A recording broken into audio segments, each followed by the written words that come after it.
युवक व युवती व्यसनापासून दूर राहावे म्हणून राष्ट्ररक्षक महासंघाच्या वतीने 31 डिसेंबर रोजी आयोजित केलेल्या दारू सोडा दूध प्या हा अभिनव उपक्रम युवक व युवतींना व्यसनापासून परावृत्त करण्यासाठी फायदेशीर ठरणार असल्याचे जिल्हा सरकारी वकील प्रदीप सिंग राजपूत यांनी अध्यक्षीय भाषणात सांगितले।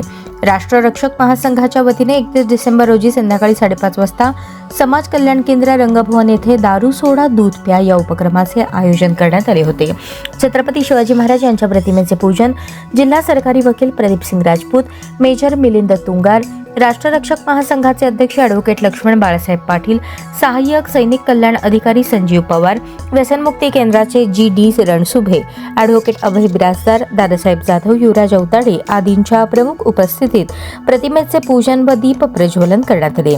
शाहीर रमेश खाडे यांच्या प्रबोधनात्मक गीताने व जयकुमार काटवे यांनी कविता वाचन केले।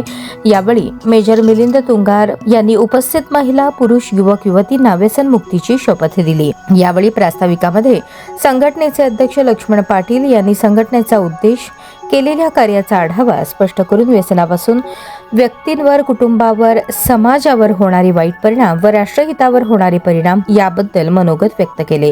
राष्ट्रहिताच्या दृष्टीने व्यसनमुक्ती ही काळाची गरज असल्याचे स्पष्ट केले।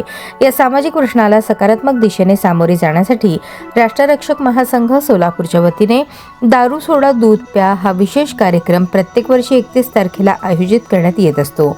यावेळी सुरेंद्र शिंदे, रामचंद्र बटाणे, कबीर तांडोरे, विष्णू सुरवसे, घनश्याम जितुरी, प्रवीण राठोड, मयुरी पाटील, बाळासाहेब सुरवसे, श्रीशैल जम्मा, अण्णासाहेब गरड, जयकुमार काटवे, मोहन आदलिंगे, सिद्धू पोफळे, सखू पात्रूट आदींनी परिश्रम घेतले। यावेळी मोठ्या प्रमाणात युवक व युवती उपस्थित होते।